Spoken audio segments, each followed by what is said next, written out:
السلام عليكم ورحمة الله وبركاته. الحمد لله وحده والصلاة والسلام على من لا نبي بعده وعلى آله وصحبه ومن تبع هديه. أما بعد.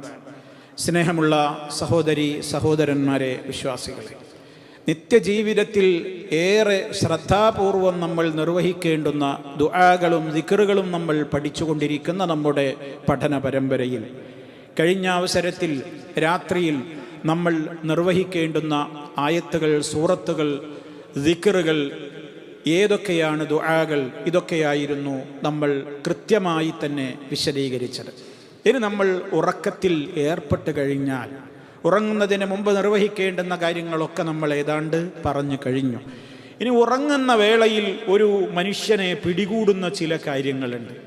ഉറക്കത്തിൽ സുഖകരമായൊരു ഉറക്ക്, വളരെ ഡീപ്പായ നിലക്ക് ശാന്തമായി ഉറങ്ങാൻ കഴിയുന്ന ആളുകളുണ്ട്. എന്നാൽ പല ആളുകൾക്കും ഉണ്ടാകുന്ന ഒരു അനുഭവമാണ്, അവരുടേതായ ഉറക്കിൽ പെട്ടെന്ന് ഞെട്ടി ഉണരും. ആ ഞെട്ടി ഉണരൽ കേവലം സമയമാകുന്നതിൻ്റെ മുമ്പ് ഉണരുന്നു എന്ന് മാത്രമല്ല, ചിലപ്പോൾ ഭീതിജനകമായ എന്തോ കണ്ടിട്ടോ അതല്ലെങ്കിൽ പേടിച്ചിട്ടോ ഞെട്ടി ഉണരുക എന്നുള്ളതൊക്കെ ഉണ്ടാകാം. ഇതൊക്കെ നമ്മുടെ ജീവിതത്തിൽ പലർക്കും അനുഭവമുള്ളതുമാണ്. പല കാരണങ്ങളാൽ നമ്മൾ ഉണരും. അങ്ങനെ നമ്മൾ പെട്ടെന്ന് ഞെട്ടിപ്പേടിച്ചു ഉണരുകയാണെങ്കിൽ അത്തരം ഘട്ടങ്ങളിൽ നമ്മൾ എന്ത് ചെയ്യണം? അങ്ങനെ പേടിച്ചു, ഉറക്കത്തിൽ ഇങ്ങനെ ഞെട്ടിപ്പേടിച്ചു എണീക്കുകയാണ്, ഉറക്കത്തിൽ ഇങ്ങനെ ഞെട്ടിപ്പേടിച്ചു ഉണരുകയാണ് എന്നൊക്കെ പറഞ്ഞിട്ട് പിറ്റേന്ന് രാവിലെ ഏതെങ്കിലും നൂല് മന്ത്രിക്കാനും ചരട് മന്ത്രിക്കാനും ഏലസ് കെട്ടാനും ഉറുക്ക് കെട്ടാനും ഒന്നുമല്ല വിശ്വാസികൾ ഓടേണ്ടത്. മറിച്ച് അവന് വ്യക്തമായ നിലക്ക് കാഴ്ചപ്പാടുകൾ പഠിപ്പിക്കപ്പെട്ടിരിക്കുന്നു. അവൻ അതിനും കാവൽ തേടേണ്ടത്, രക്ഷ തേടേണ്ടത് ഏകനായ അള്ളാഹുവിൽ മാത്രമാണ്. അത് നമ്മൾ അറിഞ്ഞിരിക്കണം.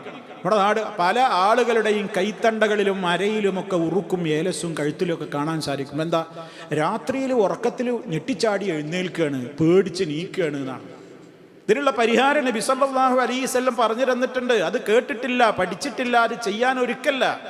അങ്ങനെ ആ സ്ഥാനത്താണ് ശിർക്കൻ പ്രവർത്തനങ്ങൾ, അന്ധവിശ്വാസത്തിൻ്റെ ഏജന്റുമാർ കൊടുക്കുന്ന ഉറുക്കുകളും നെറുക്കുകളും ഐക്കല്ലുകളും ചരടുകളും കഴുത്തിലും അരയിലും കൈത്തണ്ടയിലും അതുപോലെ തന്നെ റിസ്റ്റിലും ഒക്കെ അതിങ്ങനെ ആളുകൾ ഇങ്ങനെ ധരിച്ച് അതെങ്ങാനും ഉരുവെച്ചാ ഉറക്കത്തിൽ ഞെട്ടിച്ചാടും എന്നും പറഞ്ഞിട്ട് നടക്കുകയാണ്. പിശാച്ചിൻ്റെ വേലകൾ അതുമായി നടക്കുന്ന ആളുകളുണ്ട്.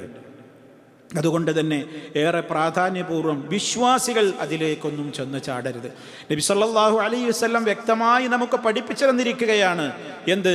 നോക്കൂ നിങ്ങൾ, മഹാനായ വലീദ് ബിനുൽ വലീദ് റളിയല്ലാഹു തആല അൻഹു അദ്ദേഹം പറയുന്നുണ്ട്, അദ്ദേഹം നബി സല്ലല്ലാഹു അലൈഹി വസല്ലമിനെ സമീപിച്ചുകൊണ്ട് ഒരിക്കൽ ചോദിക്കുകയാണ്, അല്ലാഹുവിൻ്റെ റസൂലേ, യാ റസൂലല്ലാഹ്, ഇന്നി അജിദു വഹ്ശതൻ, ഞാനിങ്ങനെ വല്ലാത്തൊരു ഏകാന്തതയും അതുപോലെ തന്നെ ഈ വഹ്ശത്ത് എന്ന് പറയുന്നത് അവൻ്റേതായ ഉറക്കിൽ അവൻ പെട്ടെന്ന് അസ്വസ്ഥത ഉണ്ടായിട്ട് അവൻ പെട്ടെന്ന് ഞെട്ടി ഉണരലാണ്. അപ്പം നബി സല്ലല്ലാഹു അലൈഹി വസല്ലം പറഞ്ഞു, ഇദാ അഖർത മളജിഅക, നീ നിന്റെ കിടപ്പറയിലേക്ക് ചെന്നു കഴിഞ്ഞാൽ ഫഖുൽ, നീ ഇപ്രകാരം പറഞ്ഞോളൂ, അഊദു ബികലിമാത്തില്ലാഹി താമ്മതി മിൻ ഗളബിഹി വഇഖാബിഹി വശർരി ഇബാദിഹി വമിൻ ഹമസാത്തി ശയാത്തീനി വഅൻ യഹ്ദുറൂൻ. ഇതാണ് ചൊല്ലിയാൽ ഫഇന്നഹു ലാ യദുറുക, അവൻ നിന്നെ ഉപദ്രവിക്കുകയില്ല, നിന്നെ അത് ബുദ്ധിമുട്ടിക്കുകയില്ല, ശൈത്താൻ നിന്നെ സമീപിക്കുകയില്ല എന്നൊക്കെ വ്യത്യസ്തങ്ങളായ റിപ്പോർട്ടുകളിൽ നമുക്ക് കാണാൻ സാധിക്കും. ഒരിക്കൽ ഖാലിദ് ഇബ്നു വലീദ് റളിയല്ലാഹു തആല അൻഹു നബി സല്ലല്ലാഹു അലൈഹി വസല്ലമിന്റെ അടുക്കൽ ചെന്നിട്ട് പറഞ്ഞു, ഇന്നി ഉറവ്വഉ ഫീ മനാമി, എൻ്റെ സ്വപ്നത്തിൽ ഉറക്കിൽ ഞാനിങ്ങനെ പേടിച്ചിട്ട് ഞെട്ടി ഉണരുന്നുണ്ട്.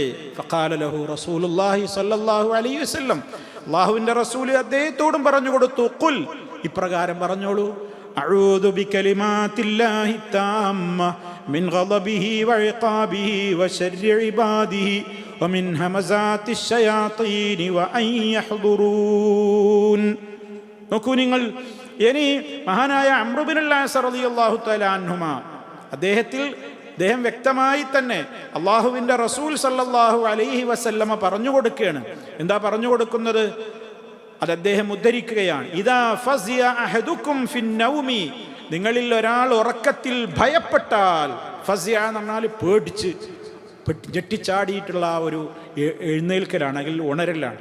അങ്ങനെ നിങ്ങൾക്ക് ഉറക്കത്തിൽ ഭയചകിതരായി കഴിഞ്ഞാൽ, നിങ്ങൾ പേടിച്ചു കഴിഞ്ഞാൽ, ഫൽയഖുൽ, ഇപ്രകാരം പറഞ്ഞോളൂ എന്ന് പറഞ്ഞിട്ട് ഇതേ പ്രാർത്ഥന പറഞ്ഞിട്ട് പറഞ്ഞു, ഫഇന്നഹാ ലൻ തദുറഹു, അതുകൊണ്ട് അവന് ഒരു ദോഷവും ഉണ്ടാവുകയില്ല എന്ന്.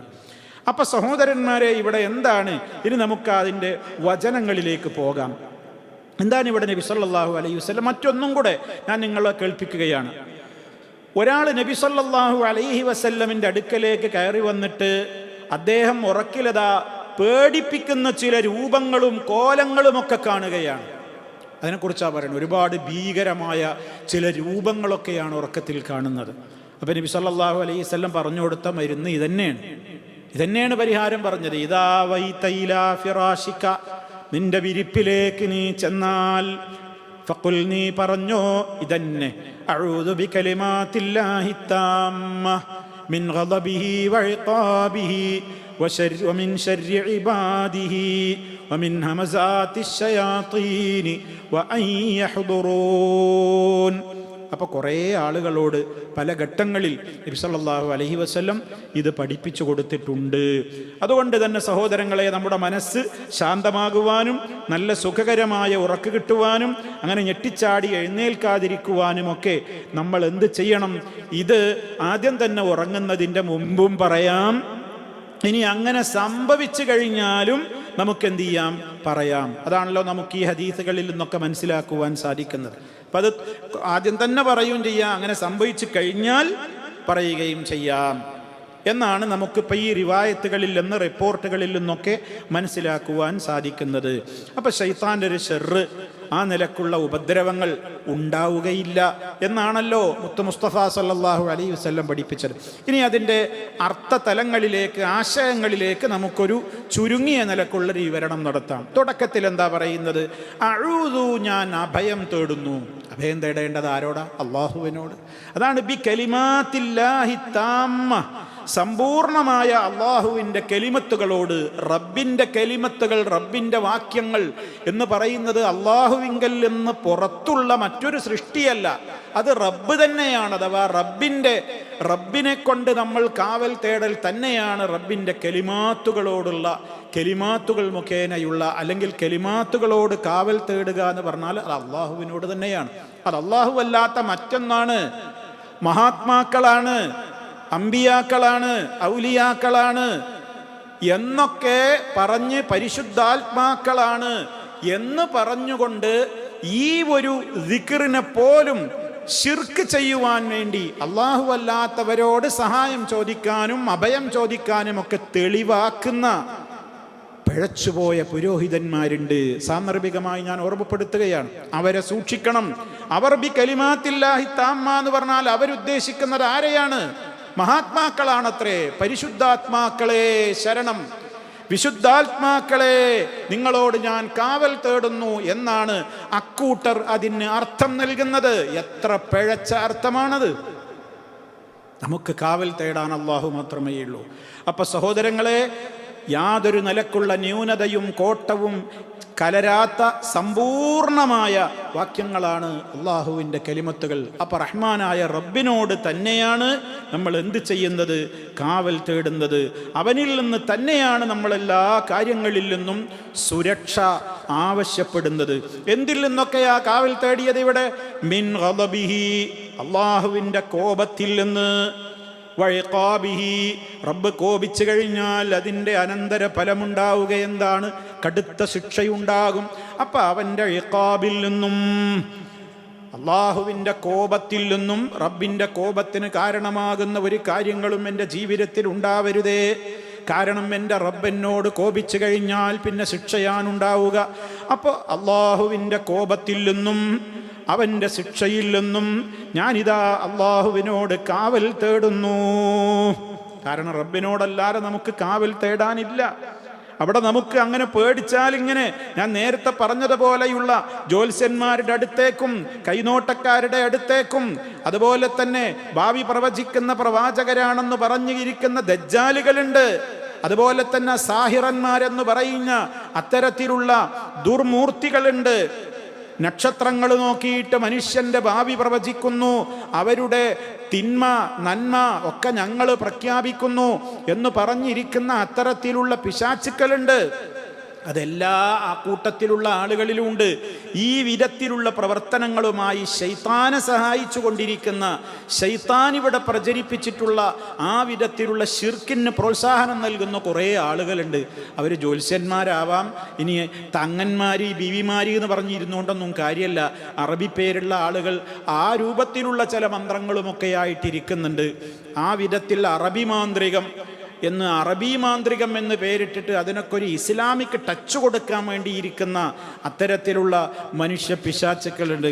ആ രൂപത്തിലുള്ള എല്ലാവിധത്തിലുള്ള ആളുകളിൽ നിന്നും ദുർമന്ത്രവാദത്തിൻ്റെ ആളുകളുണ്ടല്ലോ, അവരുടെ അടുക്കലേക്കൊക്കെ പോയിട്ട് ഈ പേടിയും സങ്കടമൊക്കെ പറഞ്ഞിട്ട് അവരോടല്ല ഇത് പറയേണ്ടത്.